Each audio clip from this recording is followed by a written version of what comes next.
Howdy folks, and welcome back to Sailing Slow Motion. So today we need to figure out how we're going to drag this beast across the ground using just my body. So I have a couple of thoughts in my head that could work, and I'm going to focus mainly on using the bumpers that I will carry on the boat anyway for docking. I think if I take those bumpers and shove them under the keel as I'm coming forward, it'll ride up on it and then roll. And I think it'll only need 2 to 4 max. So similar to using like the inflatable ones that the other boats use, the big yellow ones, I'm just gonna use the little white ones that are already round. So of course the yellow ones would be better because I could have the boat resting on them before the start of the race and then just air them up and lift the boat up. And that would definitely be easier. And I'm not gonna be able to do that. So to get this off the trailer, I'm looking at things for the first time. Right, so to get it off the trailer from this high, the back of the trailer sets at about my hip high, and I'm pretty tall. So I'm gonna need to find a way to tilt the trailer so that that's a lot closer to the ground, because right now my fear is resting it onto the rudder. So I want to avoid that, and I want the keel to touch. So I'm gonna have to be able to slide it back far enough that that hits first, and I don't have to worry about the rudder. So I might be able to crank the wheels high enough for that to work. Or I might have to come up with some device where I can lift it up and set it on like a post with a frame. I don't know, this is all first look stuff. And then once we get it off the trailer, then we will figure out how we're going to drag this thing. But hopefully I got enough room to pull the amas out and pin the akas so that I can use the eyelets. And I'm thinking of using the bridle, the anchor bridle, which will attach out to either side. And then coming forward, I might be able to somehow link up to this for the 3 points of connection and then be able to pull it. So we'll see. This is all new to me as it is to you. And let's just figure this out as we go. So looking at this, I think that I'm just going to move the boat and trailer one boat length forward. So when I slide it back, the boat ends up being about where it is now. And that way I'm in a storage lot that people use, so I don't want to hog up the whole middle up here. So I just want to get the boat off, and then I'll be able to move the boat and trailer, or move the car and trailer off to the side. And then mess with this and figure out what's happening.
Okay, so we have the boat set up now and cleared to come off the trailer. So now I'm just going to tilt the trailer up and give us a nice angle so that we can lower this back end a little bit back here so it's not so high off the ground. And then for some reason, I think that I'm going to be able to get it off this trailer all by myself. Oh my gosh, we'll see what happens. Okay, so I cranked this up to the full extension here, and it gave the boat a nice tilt. I would like for it to be a little more tilted, but we did get this from being hip high, which is now, you know, mid thigh. So we made a little bit of progress. Now let's just see if I can get it off without damaging anything. So in a crude setup, I use the blue Dyneema cord just to tie the trailer to the ball and just to hold it still. So we're gonna go with that. And then I'm gonna find out a way to hold on to the boat. The problem is that it's really slippery. Like, there's no good handles to pull the boat off of the trailer with. So we'll see how this works. What I'm gonna do is just grab either side and try and pull it and see if I can move it this way. When it comes, the bracket comes off, then the rail here is going to be right in the ramp. So we'll see how this goes. Okay, well, it moved a little. It's just awkward because it's on the pivot.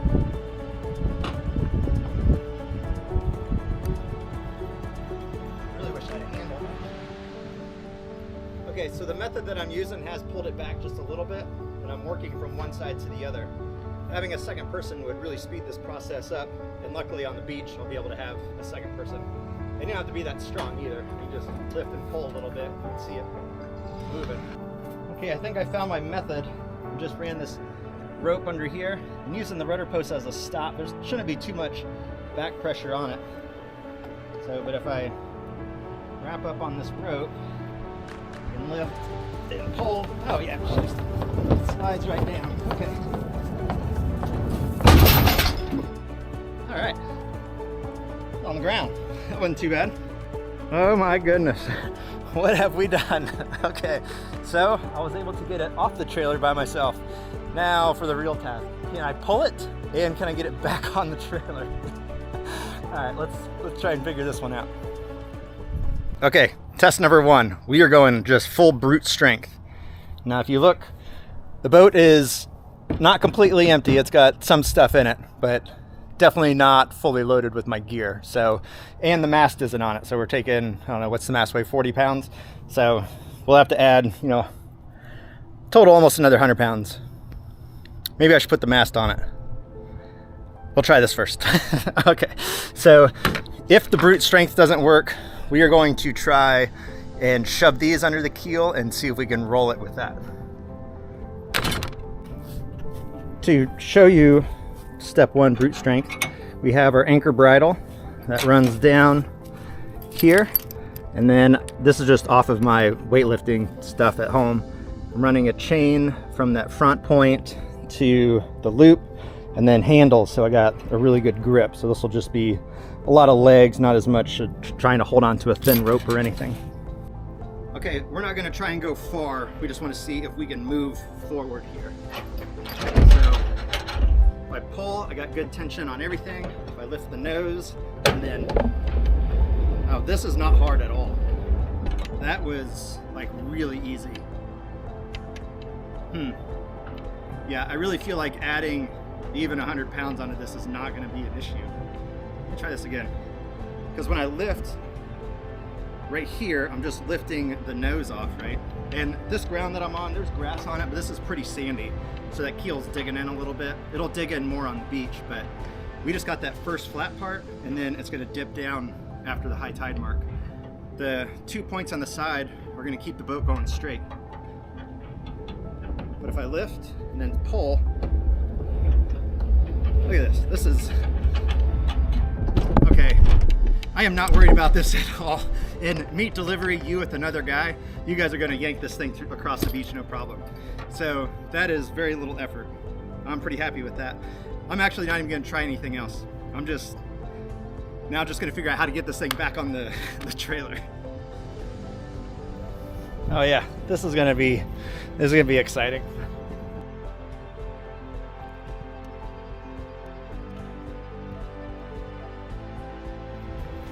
All right, so everything's trial and error right now, right? So you get to see everything as it happens. I'm thinking it's disconnected. I jacked up the front end, but if I stand on it, it should tilt it all the way back to the ground, right? And then I should have enough oomph to bring it in. Let's see. If I just put myself in a real predicament, I think I need some help. Okay, so we've elicited the help of my dad. He is on his way now to help hold that trailer down. So the problem I'm having is the trailer's sitting too high, and when I lift the boat up, the back is coming up and hitting the rudder. So I can't get the boat up on the trailer. So I need him to hold the trailer down so I can get the boat up and then hopefully get the two to go together. So this is fun. You know, while we're here, we'll do a quick little story time. So I've taken this boat and launched it out at Dunedin Causeway in Florida, just north of Tampa, if you don't know. But there, the beach is a real gradual slope, right? So you're on the beach and then there's water, but there's no like angle to launch off of. So the first time I launched this, I didn't know anything about the boat, right? So when I came back, I was like, oh man, the trailer's sitting so much higher than the boat. So I was like, I'll take the amas off and I'll make it super light, and then I'll be able to pick it up and slide it up. Not even thinking, because the boat's in the water, that keel runs right down the center. So I took the first ama off, no problem. And there's people watching me. I set it down next to the car. I go back, I take the second ama, I tilt the boat up, slide it off. The boat flips onto its side. Luckily, the water was shallow enough that it didn't actually go into the boat. But oh my gosh, I felt dumb after I did that. And then there was a kayaker. I was like, man, I need some help. Please help me. So he came over, he grabbed the remaining part of the aka that's sticking out, and I was on the other side. We were able to pick it up and then set it up on the trailer and then crank it up. But yeah, it's pretty funny. So it just hit, hang on, gotta record on the thing. So what I need you to do is just hold this down like this. Okay. And then I am going to grab the boat from inside there. Once I get it started, we should be able to just crank it on there.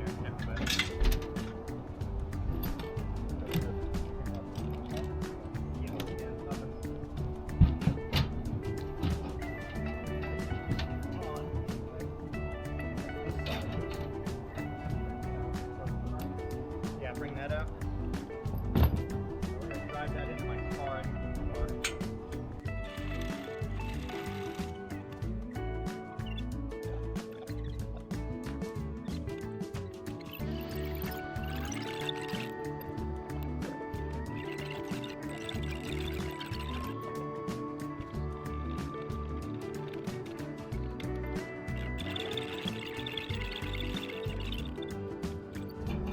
Yeah, Dad, I drug it so easy.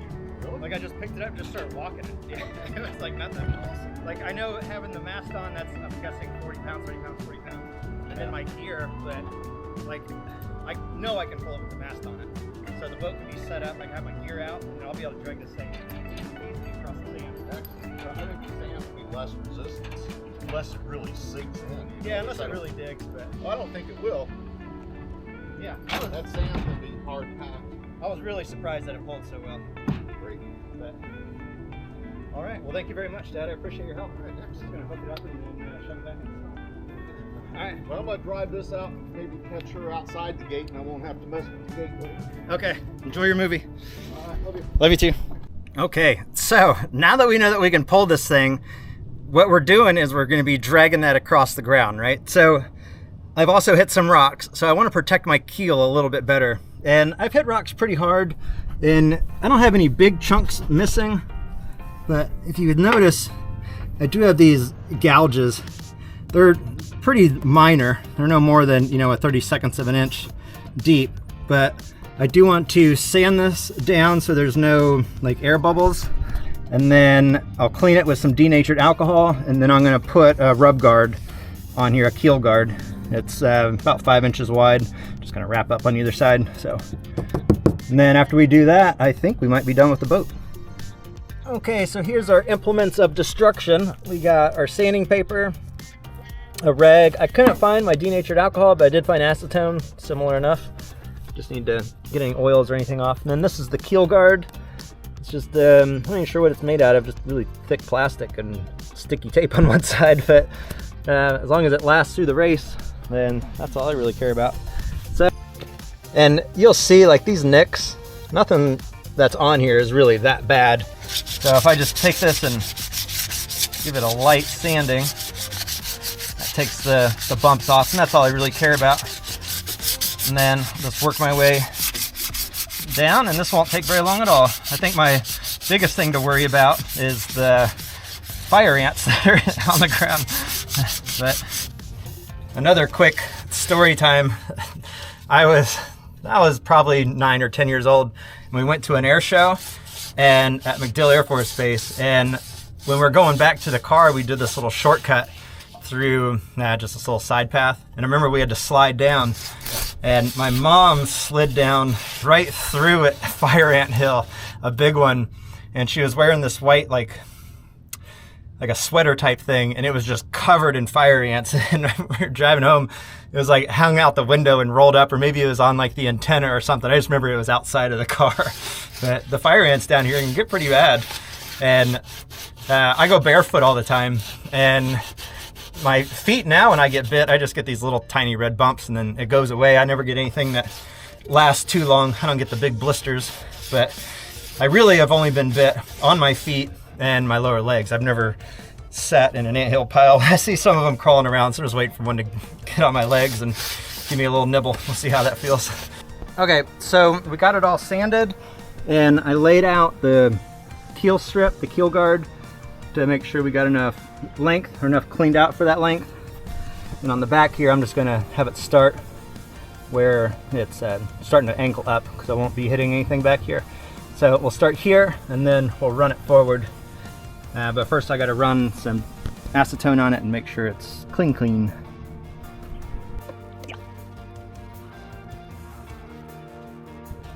Okay, there's no real good way for me to get in here except for off to the side. So what I think we'll do is we'll just pull the strip down, and we'll start, actually I'm gonna start a little more on the uphill there, and I'll just make sure I'm centered here, and then I'll just work my way forward.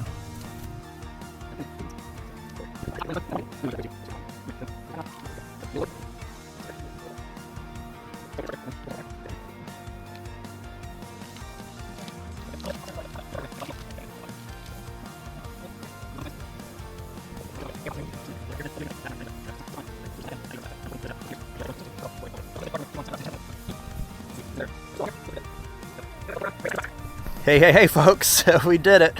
We did a drag test. This boat pulls relatively easy across the ground, surprisingly easy. And we got a keel guard on. So we're ready for the drag. We're ready for bumping into the rocks, which we're guaranteed to bump in some of those shallow bays. And we're also going to drag bottom at some point, guaranteed. So that's protected. We still need to do our gear, make sure that everything is organized and placed the way that we like. And I'll make a video on that one. And then we need to do our charts and make sure everything's plotted correctly. So we still have 3 days left of actual labor time that we can get stuff done. And the goal is to have everything ready Thursday. So we got the rest of Tuesday, we got all of Wednesday, and then most of Thursday. So the goal is to have this hooked up and ready to go Thursday night, and we can drag it down Friday morning for getting it on the beach, which shouldn't be a problem now that we've tried it out. We know what we can do. So thank you for watching. Hopefully this somewhat boring steps of just dragging and putting a keel strip on was entertaining for you. If it was, please like and subscribe, maybe comment down below, and I will see you all in the next video. And if I don't make another video on gear, I will definitely see you on the beach and then on the start of the race. Thank you all. See ya. Bye.